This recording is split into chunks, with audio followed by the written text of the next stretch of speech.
Please मुझे मत मारो, बस एक छोटी सी गलती के लिए इतनी बड़ी सजा मत दो। उस आदमी के मुंह से बस इतना ही निकला था कि तभी किसी ने उसे घसीटते हुए बाहर की ओर ले गया और अंधेरे में कहीं गायब सा हो गया। कुछ दूर तक सुनाई दे रही थी तो सिर्फ उसकी चीखें। अगली सुबह उस आदमी की लाश बुरी तरह से नोचा घसीटा हुआ हाईवे के नजदीक पड़ी हुई मिली। देखते ही देखते ये बात टीवी और अखबार चारों तरफ आग की तरह फैल गई। सभी अपनी अपनी राय दे रहे थे। कोई कह रहा था एक्सीडेंट है और कोई कह रहा था जानवरों ने नोच खाया होगा। लेकिन जिस तरह की बातें टीवी वाले बता रहे थे उस तरह की कोई सबूत पुलिस या फॉरेंसिक टीम को नहीं मिली थी और ना ही कोई सबूत मिला जिससे पुलिस कोई नतीजे पे पहुंच पाए। लिहाजा इस अनसुलझे केस को भी दूसरी धूल खाती फाइलों के साथ फेंक दिया गया। इस बात को कुछ दिन बीत चुके थे जब एक दिन अचानक एक आदमी भागता हुआ पुलिस स्टेशन आ पहुंचा। वो आदमी दिखने में तो ठीक ठाक था पर पता नहीं क्यों वो बहुत घबराया हुआ था। इंस्पेक्टर ने उस आदमी को बिठाकर उसे पानी पिलाया और उससे माजरा क्या है पूछने पे उस आदमी ने बताया, मेरा नाम कबीर है सर। कुछ दिन पहले जो लाश हाईवे के पास मिली थी वो मेरे दोस्त विवेक की थी। हम दोनों एक ही ऑफिस में काम करते थे, यहाँ तक कि दोनों एक ही फ्लैट में भी रहते थे। ये सब उसी दिन से शुरू हुआ। उस दिन विवेक और कबीर दोनों ऑफिस के काम से जयपुर गए हुए थे। लौटते वक्त रात हो चुकी थी। हाईवे भी सुनसान था, इसलिए विवेक हाईवे पर गाड़ी बहुत तेजी से दौड़ा रहा था। तभी सड़क के मोड़ पर उन दोनों को एक आदमी खून से लथपथ तड़पता हुआ दिखा। इंसानियत के नाते गाड़ी रोककर विवेक और कबीर दोनों उसकी मदद के लिए उतरे। दोनों ने उस आदमी को उठाकर अपने साथ गाड़ी में अस्पताल की ओर लेकर के जाने लगे थे कि तभी खून ज्यादा बहने से उस आदमी की रास्ते में ही मौत हो गई। यार विवेक, ये तो मर गया यार। इसे इस हाल में अस्पताल लेकर जाएंगे तो लोग हमें ही शक की निगाह से देखेंगे। खामोखा पुलिस केस में फंस जाएंगे यार। विवेक गाड़ी रोककर उस आदमी के सांसें और नब्ज चेक करने लगा। हाँ यार, सच में मर चुका है। तो तू एक काम कर, पकड़ इसे। तू गाड़ी में जा, मैं 2 मिनट में आता हूँ। विवेक की बात मानते हुए कबीर गाड़ी में चला गया और थोड़ी देर बाद विवेक भी गाड़ी में आ पहुंचा। इससे पहले कि कोई उन दोनों को देखे वो दोनों वहां से चले गए। 1-2 दिन बाद विवेक और कबीर दोनों ऑफिस में थे जब विवेक को एक फोन आया। हेलो, कौन? अच्छा मदद किए हो साहब, मुर्दों को भी नहीं छोड़ा। अब तुम्हारी मदद तो हम करेंगे इस दुनिया से उठने में। उस फोन कॉल के बाद पता नहीं क्यों विवेक बहुत परेशान सा हो गया था। उसने तसल्ली के लिए कबीर से पूछा, कहीं मजाक मजाक में वो कॉल उसने तो नहीं करवाया। जब कबीर ने फोन किया ही नहीं था तो वो मानेगा कैसे? उसने कहा, बस एक फोन कॉल की तो बात है और फिर हमने थोड़ी ना मारा था उसे।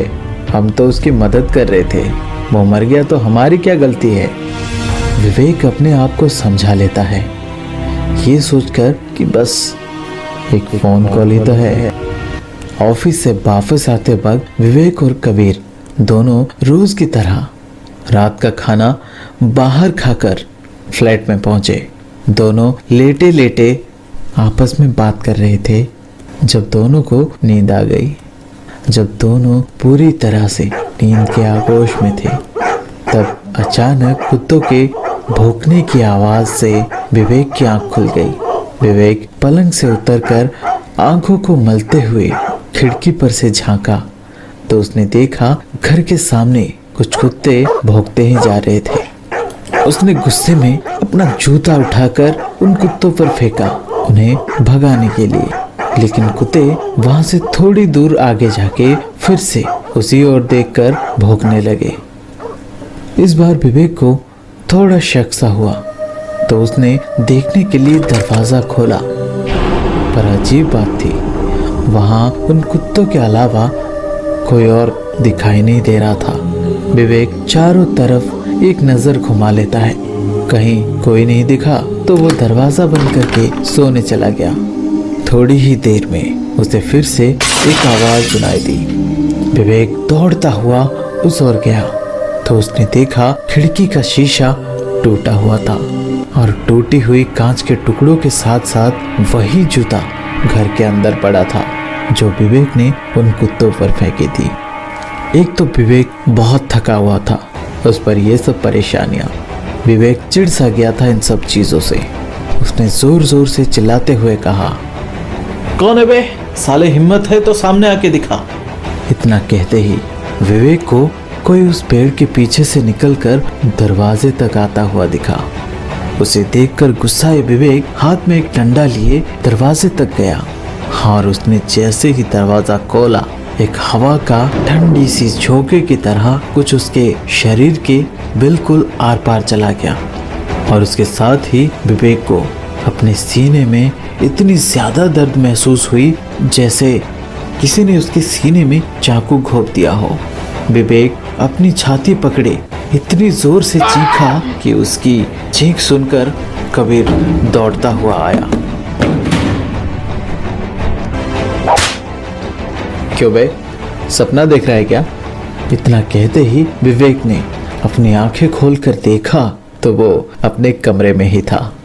अपने आप को कमरे में पाकर विवेक मन ही मन अपने आप पर ही हंसा।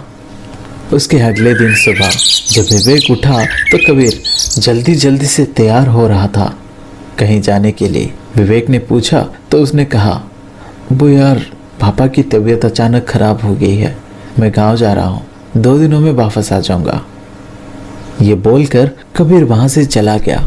उस रात विवेक रोज की तरह घर पहुंचकर फ्रेश होने बाथरूम चला गया, लेकिन उस रात विवेक के बाथरूम में घुसते ही उसे ऐसा लगा जैसे कोई जूते पहने पूरे घर में घूम रहा हो।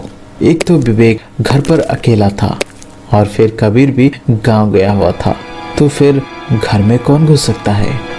देखने के लिए विवेक जब बाथरूम से बाहर निकला तो उसने देखा घर में कहीं कोई नहीं दिख रहा था, पर चलने की आवाज अभी भी साफ साफ सुनाई दे रही थी।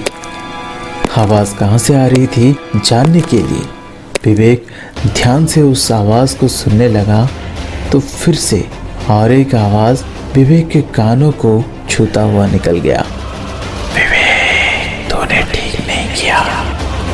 ये सुनकर विवेक चौंकता हुआ अपने आसपास देखने के लिए मुड़ा तो उसने देखा नीचे फर्श पर एक लाल रंग का मोटी लकीर जैसा कुछ उसके कमरे की ओर गया हुआ था।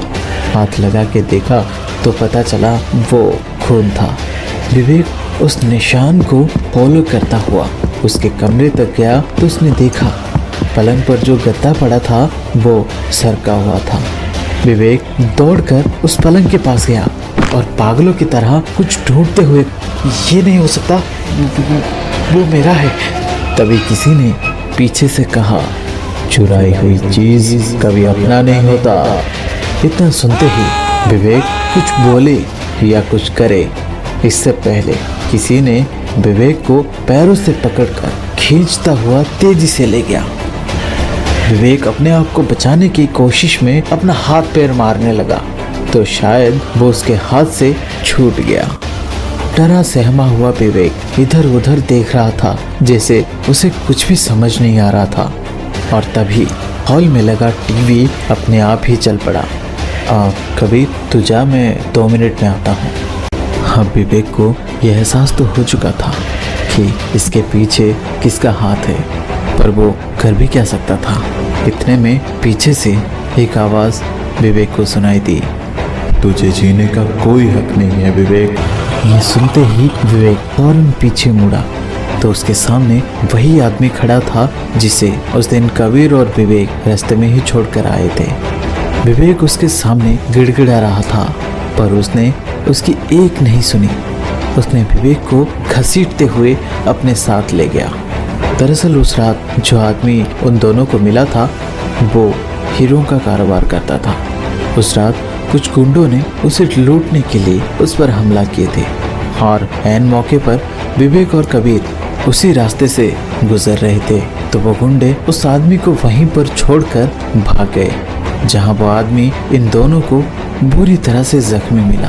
पर शर्म की बात तो ये थी कि यहाँ भी लालच के आगे इंसानियत घुटनी टेकती नजर आई। दोनों उसे अस्पताल लेकर जा रहे थे कि खून ज्यादा बहने की वजह से वो आदमी बेहोश हो गया था और जब विवेक उसकी नब्ज चेक कर रहा था तब उसे पता चला कि उसके जेब में हीरे थे। उसने उसे जानबूझकर मरा हुआ बताया और उस पर अपना हाथ साफ करके उस आदमी को सड़क के पास वाले जंगल में फेंक कर चला गया और वो आदमी रात भर तड़प तड़प कर अपना दम तोड़ दिया।